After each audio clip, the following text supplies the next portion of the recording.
Hello and welcome to the CNBC TV 18 special. I'm Shireen Bhan and we're in conversation with Rahul Bhatia, the CEO of InterGlobe and the chairman of Indigo Airlines and also the winner of AIMA as Entrepreneur of the Year award. Rahul Bhatia, many thanks for joining us, and this really is your year for bagging those awards, isn't it? Yes, like I said to you, unfortunately that's true. All right, let me start by asking, I want to pick up on a comment that you made in 2008. You said then that people tend to put their personal might behind their airline and it becomes a mug's game of trying to outdo the next guy. The game never stops. People don't stop to remind themselves it's just a mode of transportation and a business. Was this really the realization that got you started on the way that you evolved Indigo Airlines? And do you think that people have actually arrived at this realization within the aviation business, not just in India, but globally as well? Well, for us, what's most important is that the customer has come to understand it. For the rest, it really doesn't matter.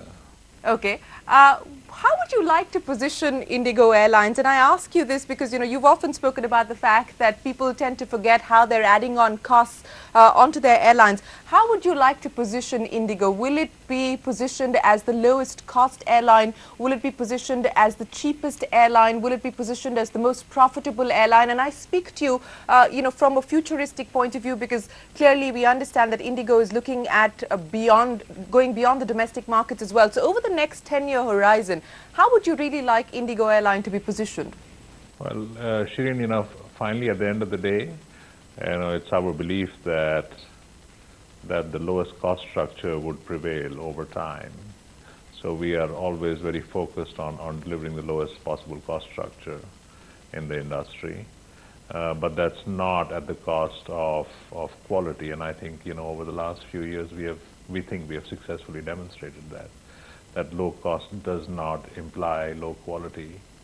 So that's something we will continue to focus on. And of course, for us, it's a business, and we'll always be very focused on profitability. Yeah, I think that's the other thing that you've demonstrated is that low cost is not just equal to quality, but low cost is also equal to profitability. And there seems to be admiration and awe, there seems to be skepticism, and there also seems to be a sense of disbelief with the way that you've gone about demonstrating this. The question on everybody's mind is that you're dealing with the same set of taxes, you're dealing with paying the same amount for fuel, you're dealing with the same infrastructure, you're flying the same planes. How is it that your operating costs enable you to deliver the kind of profits that you have delivered?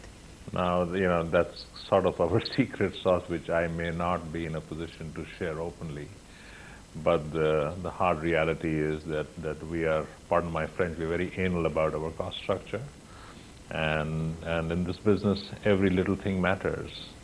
It's not about doing one or two big things that's going to differentiate between success and failure. It's about all the little things that you will do.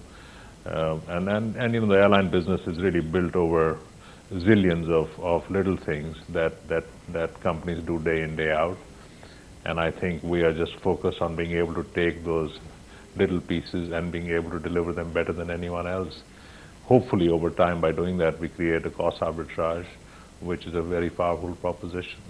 Okay, I'm going to try and push as much as possible and get you to give me at least a glimpse of that secret sauce if you can. And I want to come back to the issue of the skepticism with regards to the kind of profitability that Indigo is enjoying. And I've been reading a whole host of what analysts have been saying, what industry experts have been saying, what industry sources have been saying. And the sense seems to be that the numbers can be distorted by a one-time income such as sale and leaseback, which Indigo did have. The results are to be taken with a pinch of salt. The profits seem abnormally high relative to the turnover. The kind of margins that Indigo is enjoying is not sustainable. What do you have to say to comments like that?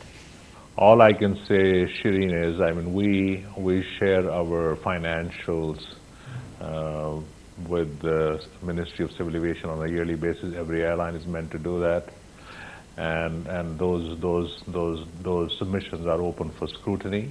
The only thing I can tell you is that we would like to think that we probably maintain probably one of the most conservative set of accounting books that you could ever lay your hands on. And that's where it is. And it's for people to kind of dig into it, and if they want to punch holes into it, they're welcome to be our guests.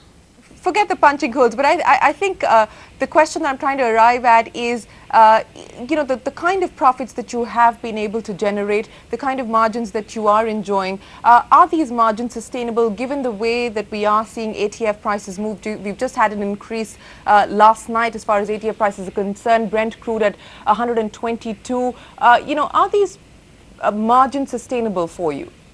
Well, as this is not state secret, but the reality is that energy costs are north of 50% of the total operating cost for an airline. So every time energy costs go up, obviously it has an implication on profitability. But these are events that will always happen. I mean, fuel will go up and down, and that's part of life. But to ask your larger question, is life for Indigo sustainable? I'd maybe want to respond to that in a different way. If we didn't believe in what we are doing, we would not be embarking on a journey of placing orders with manufacturers through until 2025. 2025 is a lifetime away, and if we were not reasonably sure about the fact that we can make a go of this business, we would not be open and prepared to make such large and long-term commitments. I come back to the point, and I'm going to try and push my luck here as far as the secret sauce and the magic wand is concerned. And a lot of people who have been looking at your story say that what's worked in Indigo's favor is the fact that they've been absolutely meticulous as far as fleet expansion is concerned, that you enjoy some of the highest aircraft utilization rates, you have a very, very quick turnaround time, you're very, very careful when it comes to spending even a dollar. I understand that you believe it is your religion to be the cheapest, but what do you think has been the single biggest contributor, the single biggest driver in actually putting this low cost is equal to profitable strategy for Indigo together? I'll answer that in two parts, and I will come back to aircraft utilization in just a bit. But let me give you a philosophical answer to success. We truly believe that one of the key differentiators that gets us to deliver what we are to customers, which obviously eventually translates into income, is really our people. I think the company is very focused on finding the right set of people, and this is a mantra that we have followed like a religion over the years, because it is our view that finding people who have the basic competence to do what they do on a day-to-day basis, I think, is a relatively easy task. But to find people who not only have the competence but also this commitment to excel, this passion to actually surpass expectations, that sort of cocktail really is a recipe for success. And I think the company actually just is very energetic about finding such individuals, because as we all know, in life, in business especially, things can go up and down. I mean, we just talked about fuel can go up and down. And it's our view that when the going is good, a lot of stuff can be shoved under the rug. But when life gets a little bit more difficult, we really believe that it's our people who will make the difference between success and failure. And I think a lot of that comes to the fore. And I'm not too sure if you have experienced flying with Indigo or not. But generally our view, good.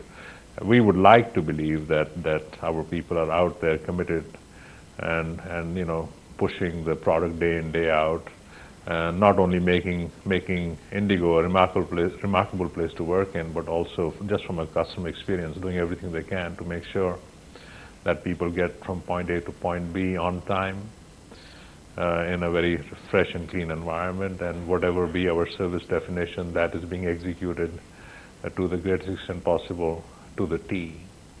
And that, we think, really finally does make a huge difference. Talking about aircraft utilization, I just want to tell you that we don't believe we fly our planes as much as we could, and that's got to do with this moratorium we have had to live up to because of the first 5 years we are not able to fly overseas. As we do fly overseas, we think our utilization will actually ratchet up, and that should enable us to bring our costs down even further.